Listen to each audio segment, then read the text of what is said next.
की सलाह। आज का टॉपिक है माइग्रेन। माइग्रेन के लक्षणों पर, माइग्रेन की डायग्नोसिस, माइग्रेन का ट्रीटमेंट पर चर्चा करेंगे। माइग्रेन एक सर के दर्द की बीमारी है। यूजली ये एक तरफ से स्टार्ट होती है, दिमाग में एक तरफ से दर्द स्टार्ट होता है। कभी कभी ये दोनों तरफ भी हो सकता है, जिसे हम बायलेटरल हेमिक्रेनियल कहते हैं या फिर होलोक्रेनियल भी कहते हैं। दोनों पूरे सर में दर्द भी स्टार्ट हो सकता है, लेकिन मैक्सिमम केसेस में ये वन साइडेड हेडेक होता है, जिसे हेमिक्रेनियल हेडेक कहते हैं। इसमें यूजली मरीज को दिमाग में थ्रॉबिंग सेंसेशन और पल्सेशन सेंसेशन आते हैं। जैसे हमारा हार्ट थ्रॉब करता है, पल्सेट करता है, उसी तरह से हमें हेडेक के फ्रीक्वेंसी पता चलती हैं। इसके साथ उल्टी हो सकती है। मैक्सिमम केसेस में फोटोफोबिया है, फोनोफोबिया है, ऑस्मोफोबिया है, जिसे कहते हैं कि लाइट से दर्द बढ़ गया या साउंड से दर्द बढ़ गया या कभी कभी स्मेल से दर्द बढ़ गया। इन चीज़ों से भी ये सिम्टम्स आ सकते हैं। माइग्रेन का हेडेक प्रेसिपिटेट हो सकता है या ट्रिगर हो सकता है। धूप की तेज़ लाइट से, घर में तेज़ लाइट से या डीजे की तेज़ लाइट से भी ये सर में दर्द बढ़ सकता है। इसका टाइम होता है माइग्रेन का, वो कुछ घंटों से लेकर पूरे दिन तक भी हो सकता है। ज़्यादातर केसेस में ये दिन में ही होता है। रात में बहुत ही कम केसेस होते हैं कि रात में कभी कभी हेडेक की वजह से आपकी नींद खुल जाए। मैक्सिमम केसेस में दिन में होता है। कभी कभी आँख बंद करके आप अगर लेट जाते हैं तो ये हेडेक भी अपने आप थोड़ी देर में ठीक हो जाता है। अगर बहुत ज़्यादा, कभी कभी ये बच्चों में भी दिखाई देता है।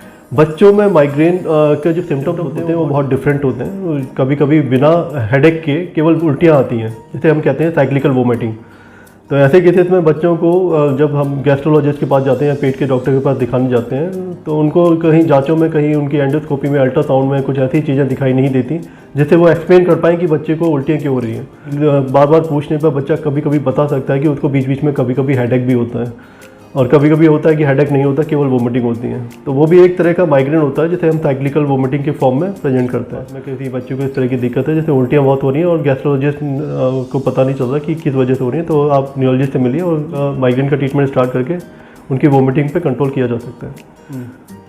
कि डायग्नोसिस कैसे करते हैं माइग्रेन की? माइग्रेन एक क्लिनिकल डायग्नोसिस है। क्लिनिकल डायग्नोसिस मतलब होता है जैसे आपके जो सिम्टम्स आ रहे हैं, जो आपको दर्द की दिक्कतें हो रही हैं और दर्द के साथ आपको बाकी जो लक्षण दिखाई दे रहे हैं, माइग्रेन उसी के बेस पर डायग्नोस किया जाता है।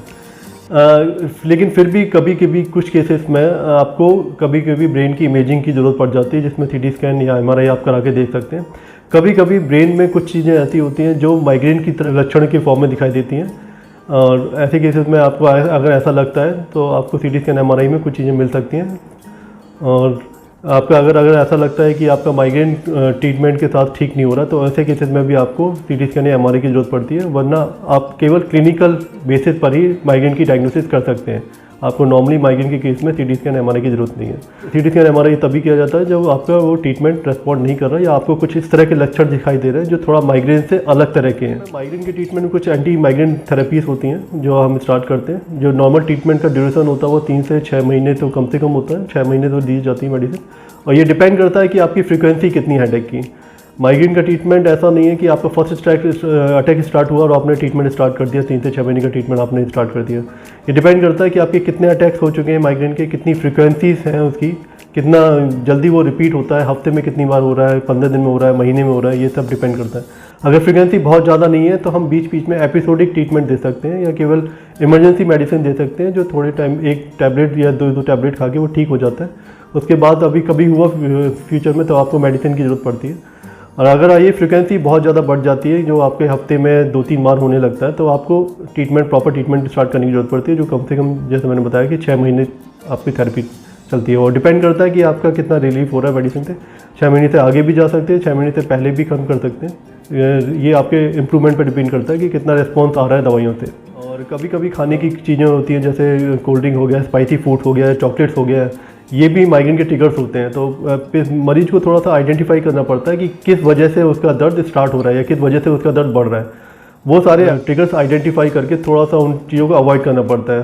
कभी कभी इन ट्रिगर्स को अवॉइड करने से भी हेडेक अपने आप ही कंट्रोल रहता है और आपको ट्रीटमेंट की ज़रूरत नहीं पड़ती है। मेडिकल ट्रीटमेंट के अलावा बेसिकली बाकी योगा है, मेडिटेशन है। दिमाग को थोड़ा सा रिलैक्स रखें, डेली अपना फिजिकल एक्सरसाइजेज करें। नॉर्मली फिजिकल एक्सरसाइज में हम कहते हैं कि 30 मिनट्स ब्रिस्क वॉक्स होनी चाहिए, और कम से कम 5 दिन हफ्ते में होनी चाहिए, जो एक नॉर्मल पैटर्न है फिजिकल एक्टिविटीज़ का, जो कार्डियोलॉजिस्ट भी एडवाइज करते हैं। और साथ में योगा करें, दिमागी थोड़ा सा मेडिटेशन भी करें। तो इससे भी कभी कभी विदाउट मेडिसिन माइग्रेन का हेडेक ठीक रह सकता है। में ये कंडीशन होती है। स्टेटस माइग्रेनस, जिसमें लगातार सीवियर हेडेक के दौरे पड़ते हैं जो वो लगातार बना रहता है। यूजली माइग्रेन होता है वो कुछ घंटों या पूरे दिन तक होता है। स्टेटस माइग्रेनस में जो अटैक्स आते हैं वो बार बार आते हैं और कम से कम 24 से 48 घंटे से 72 घंटे तक रहते हैं।